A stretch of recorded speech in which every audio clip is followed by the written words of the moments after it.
इथं येऊन असं बसवतो तसंच मिळाला मग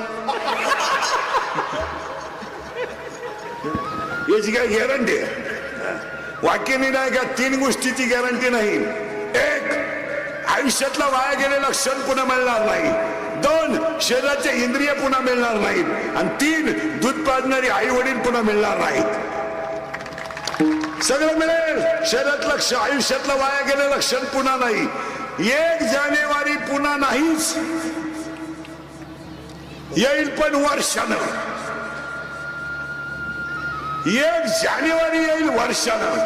येईल पण 3020. तवर तुझी खानदान राहत नाही. संपला. आयुष्यातला वाया गेलेला क्षण पुन्हा नाही. शरीराचे इंद्रिय पुन्हा नाहीत. केस पिकली न पिकली दररोज खाली कर पहिली नाहीत. Natural thing not a challenge in the world. देवाने निर्माण केलेल्या गोष्टीवर माणसाने अतिक्रमण करायचं नाही. नाही म्हणजे नाही. केस पिकली दररोज खाली कर पहिली नाहीत. आंब्याला आंबे सीझनलाच येणार. तिथं science is a science and God is a god. विज्ञान ते विज्ञान आणि देव ते देव. तिथं कोणी आतापर्यंत डोकं लावायचं नाही. लावलंही नाही लावायचंही नाही. तुम्ही म्हणाल आम्ही एज्युकेटेड आहे. सुशिक्षित माणसाला अक्कल असते असं गणित नाही. काही माणसं म्हणले तो माणूस फार सुशिक्षित आहे हो, उभ्याने जेवतो. त्याला मुळव्या द्या होती म्हणून उभ्याने जेवतो. काही लोक म्हणले तो माणूस कुत्र्याबरोबर हिंडतो, जोडीदार नाही त्याला. काही म्हणले तो बायको हातात धरून हिंडतो, विश्वास नाही बायको. याला सुशिक्षित नाही म्हणायचं. पण सुशिक्षित कोणा सुशिक्षित कुणाला म्हणायचं ऐका. ज्याच्या आईच्या गालावर हसू आहे, ज्याच्या बापाच्या चेहऱ्यावर समाधान आहे आणि ज्याच्या हृदयात हिंदू धर्माबद्दल प्रेम आहे तो सुशिक्षित. ज्याच्या आईच्या गालावर हसू आहे, ज्याच्या बापाच्या चेहऱ्यावर समाधान आहे आणि ज्याच्या हृदयात हिंदू धर्माबद्दल प्रेम आहे तो सुशिक्षित.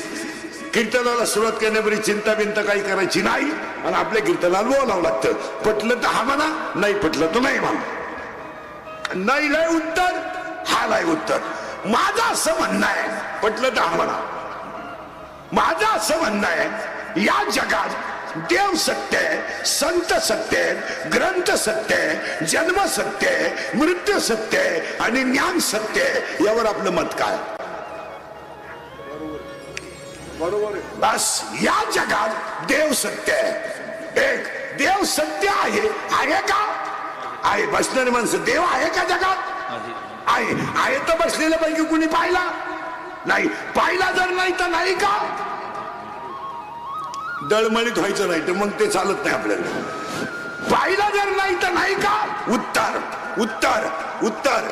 रक्ताच्या 2 पेशी आहेत, तांबड्या पेशी पांढऱ्या पेशी. रक्ताला 4 व्हाईट ब्लड कॉर्पस्कल्स, रेड ब्लड कॉर्पस्कल्स.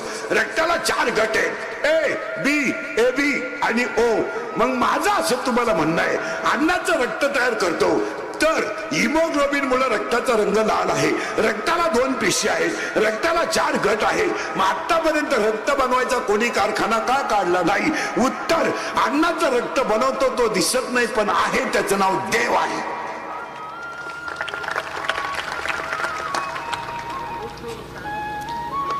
अन्नाचं रक्त जो करतोय तो दिसतोय का? नाही पण आहे, त्याचं नाव देव आहे. एकाने सांगितलं पटलं नाही आपल्याला, नाही पटलं, त्याला दुसरं उत्तर. मी तुम्हाला देव आहेच म्हणायला येईल 2 मिनिटात. दुसरं प्रश्न. झाड लावलं, खाली गेलं त्या मुळ्या, वर आले ते खोड. हे बरे, खाली गेलं त्या मुळ्या, वर आलं ते खोड, खोडाला आल्या फांद्या, फांद्याला आली पानं, पानाला जवळ आली फुलं, फुलाला झाले 4 भाग, निडलपुंज, दलपुंज, पुमंग, जायंग. In English it is called calyx, corolla, androecium and gynoecium. मग मी एज्युकेटेड लोकांना प्रश्न विचारतो, मुळात घातलेलं पाणी शेंड्यात गेलंच कसं? हे कोणत्या इंजिनियरचं कंस्ट्रक्शन आहे? त्या इंजिनियरचं नाव देव आहे.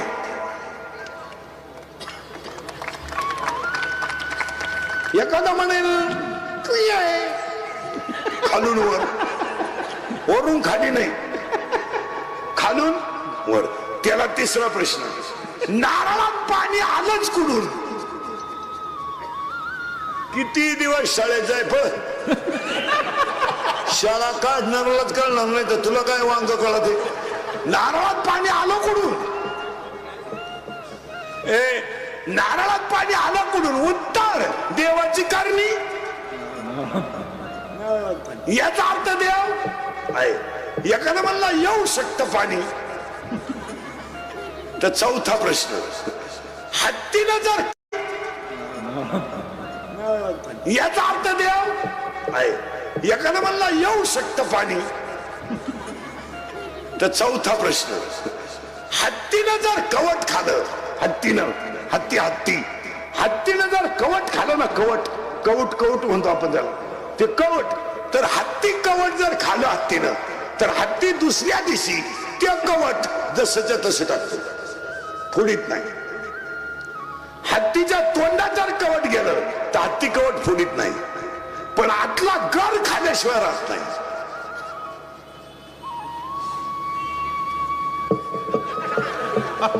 शंका असेल, हत्तीला कवट चाल, दिवसभर त्याच्या मागे हिंड, शेण पडलं का पाय कवट घेऊन ये.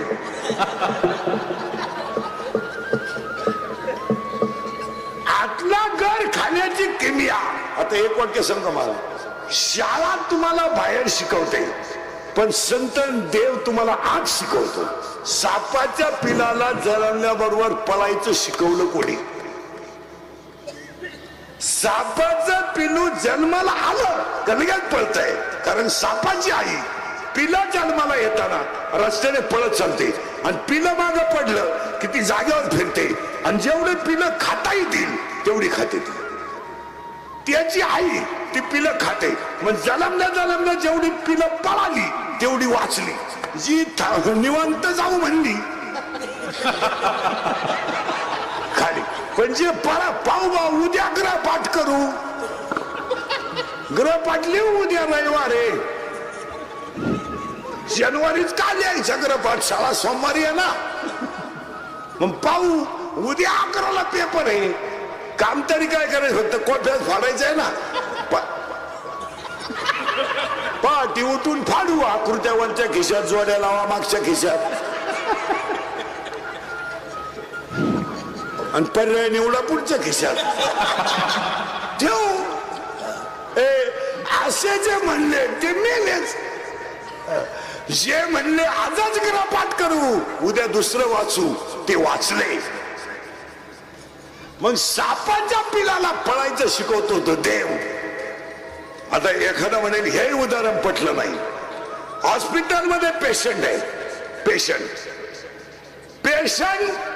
आहे, मरणारे पेशंट. आता त्याला सांभाळणारा त्याच्याजवळ उभा आहे, पण ज्याचं जातंय त्याला सांगता येईना माझं हे जातंय, आणि जो बसलाय त्याला दिसणं याचं काय चाललंय.